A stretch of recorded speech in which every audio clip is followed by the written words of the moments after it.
favorite answer, it depends. Yeah. So it depends who you are as a business, who your customers are, and what their requirements are.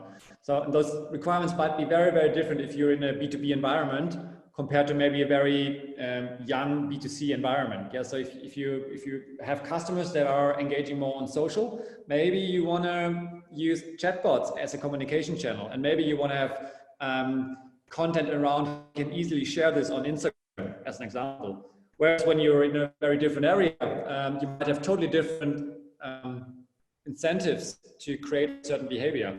And so it totally comes down to like your specific customer requirements, brands requirements. So you have to build this experience exactly the way you need it. And this can be very, very different. It can be on sales, it can be on marketing, it can be on satisfaction. So it can be content that fulfills all those different purposes, just depending on what you want to achieve. Good answer. Thanks. Okay. Dora, where would you like to go next? Where would we like to go next? I can see that we have quite a few. So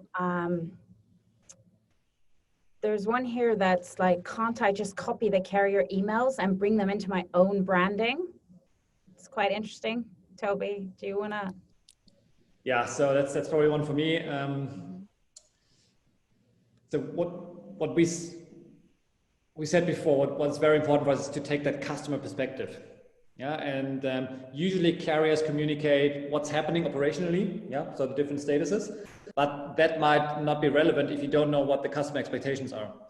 So if everything's on track, you might not want to send 5 different updates, just telling customers it's still on track, it's still on track, it's still on track. Yeah, and it doesn't.